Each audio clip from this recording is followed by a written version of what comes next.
Bonjour et bienvenue dans cette nouvelle vidéo où nous allons développer ensemble les immobilisations, les amis. Les immobilisations, voilà. Donc là, aujourd'hui, nous allons voir les immobilisations. Et je vous dis que j'ai terminé mon examen hier. C'est ce qui a fait que je ne fais pas de vidéo depuis 2 semaines.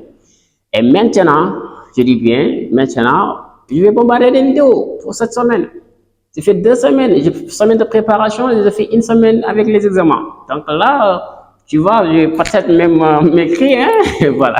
C'est comme ça, c'est normal. Voilà. Donc aujourd'hui, nous allons voir l'immobilisation, le terme immobilisation. Donc c'est un terme qui est assez large, voilà, nécessaire à comprendre pour tout comptable, pour toute personne qui veut en tout cas s'exercer dans la fonction comptable et être dans une entreprise et être rigoureuse. Voilà, un comptable doit être aussi rigoureux. Maîtriser le domaine de la comptabilité, comme j'ai toujours dit. Il faut maîtriser la comptabilité, sinon vous n'êtes pas un comptable. Voilà, donc c'est ça. Donc, comme je dis, que je vais bombarder des vidéos pour cette semaine. Donc, si vous voulez vraiment voir ces vidéos, je vous demande de vous abonner dès maintenant et activer la cloche de notification pour ne manquer aucune de mes prochaines vidéos que je vais mettre en ligne. Et voilà, donc là, immobilisation, c'est quoi une immobilisation d'abord? Nous allons définir une immobilisation. L'immobilisation, c'est tout bien qui dure dans l'entreprise au moins 1 année. C'est très simple. On a un bien qui dure dans une entreprise au moins 1 année, je dis bien 1 année. Donc, ça devient une immobilisation. Ce sont des biens que l'entreprise n'est pas forcée à les céder. N'achète pas pour les revendre, dans le but de les revendre. C'est ça qu'on appelle les immobilisations. Donc, ces immobilisations sont nécessaires, quelle que soit la nature de l'entreprise, que ce soit dans l'entreprise commerciale, industrielle, de services. On s'en passe pas avec les immobilisations. Donc là, aujourd'hui, je vous explique tout sur les immobilisations. D'abord, nous avons 3 types d'immobilisation. 3 types d'immobilisation que nous allons distinguer tout à l'heure. Voilà. Premièrement, l'immobilisation incorporelle. Deuxième, l'immobilisation corporelle. Et le troisième, c'est les immobilisations financières. Donc, c'est la partie la plus importante, les immobilisations financières. On aime parler de la finance. Voilà, les gars, c'est la comptabilité financière que nous allons voir. Voilà. Maintenant, les immobilisations incorporelles. C'est quoi des immobilisations incorporelles? Les immobilisations incorporelles, ce sont des biens qui durent dans l'entreprise au moins 1 année et qui ne sont pas tangibles, donc on ne peut pas toucher. Ce sont des biens qu'on ne peut pas toucher, les gars. C'est ce qu'on appelle incorporel. C'est intangible. On ne le touche pas, on ne peut pas toucher. Par exemple, les immobilisations incorporelles, on peut donner un exemple de logiciel. Un logiciel, une application, chaque jour, vous utilisez des applications. Parfois, vous utilisez des applications qui sont payantes. L'entreprise, c'est la même chose que ce qui se passe dans l'entreprise. L'entreprise, pour faire la fonction comptable, RH ou de la finance, elle a besoin des logiciels. Et ces logiciels, ce n'est pas elle qui a créé ces logiciels. Ces logiciels, elle utilise ces logiciels. Et ces logiciels sont facturés par l'entreprise. On facture l'entreprise pour payer chaque mois ou chaque année le prix de la facturation de logiciel. Donc là, le logiciel, c'est un bien immatériel, vie incorporelle. Personne ne peut toucher le logiciel. C'est une application qui permet à l'entreprise de faire le traitement comptable et de finance, et voilà, d'autres domaines. Et cette immobilisation est bien destinée à rester dans l'entreprise au moins 1 année. Donc, c'est une immobilisation incorporelle. Et encore, la marque de l'entreprise, c'est une immobilisation incorporelle, les gars. Parce que là, la marque de l'entreprise, on ne peut pas toucher. C'est juste un nom de produit qui est donné, mais voilà, qui est très important pour l'entreprise parce que ça apporte de la valeur à l'entreprise. Ça permet à l'entreprise de se connaître dans l'environnement, de se positionner. Et le fonds de commerce que nous allons voir. Le fonds de commerce est décomposé des éléments matériels et des éléments corporels et les éléments incorporels. Mais ici, on va voir les éléments incorporels. Les éléments incorporels dans la composition du fonds de commerce. Alors, le fonds de commerce est composé du nom commercial de l'entreprise. Le nom commercial de l'entreprise.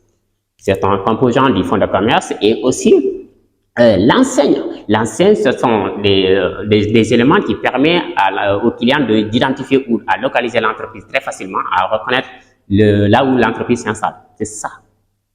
C'est ça l'enseigne. Donc, ce sont des éléments du fonds de commerce. Maintenant, il faut comprendre ici que la comptabilité harmonisée ouest africain interdit l'enregistrement du fonds de commerce dans le bilan d'une entreprise. C'est formellement interdit qu'une entreprise enregistre parce que ce sont des valeurs estimées. Ce sont des valeurs qui sont prises par estimation.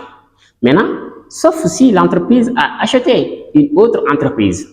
C'est le cas échéant. Estimer la valeur de ces fonds de commerce et a permis à imposer à l'entreprise d'acheter ces fonds de commerce. Dans ce cas, ce fonds de commerce, ça devient comme un élément corporel qui a été acheté par l'entreprise, comme des meubles, comme des meubles de l'autre entreprise, parce qu'elle a acquis l'autre entreprise. Vous avez jamais vu les fusions d'entreprises ou acquisitions d'entreprises.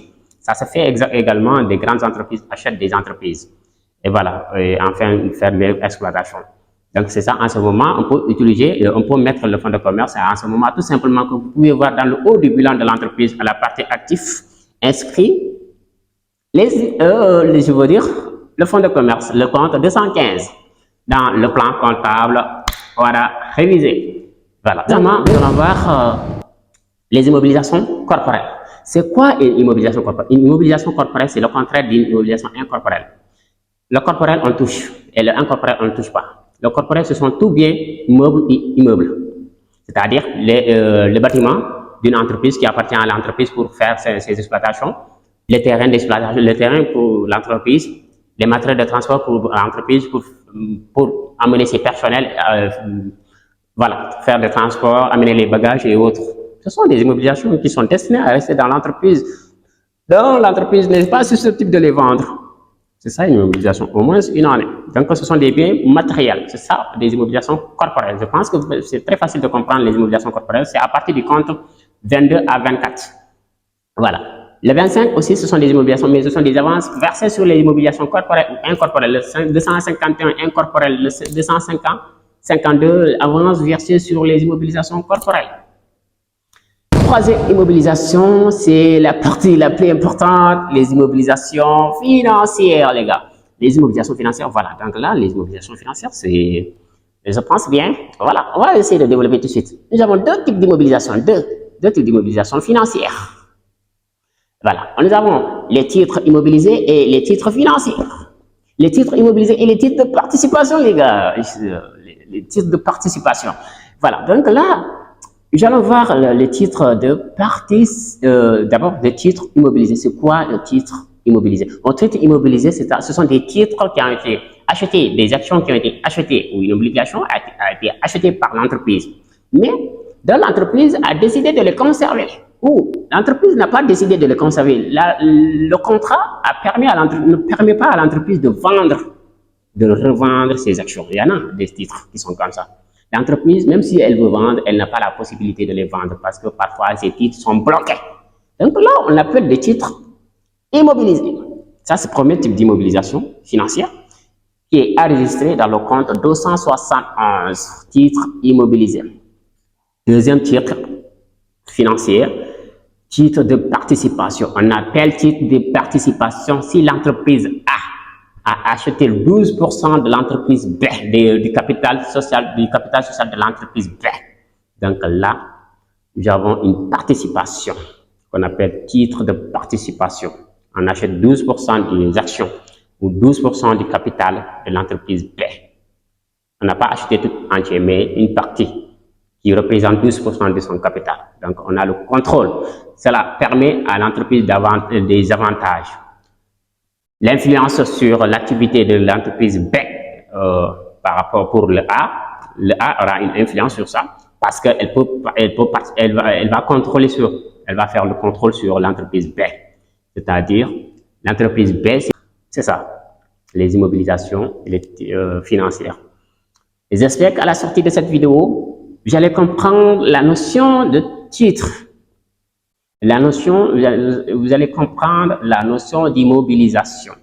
Comme nous avons développé trois d'immobilisation incorporelle, corporelle et le financier. Voilà, donc j'espère qu'on va s'arrêter là pour cette vidéo. On se dit à la prochaine vidéo et je vous remercie vraiment. On se dit à la prochaine.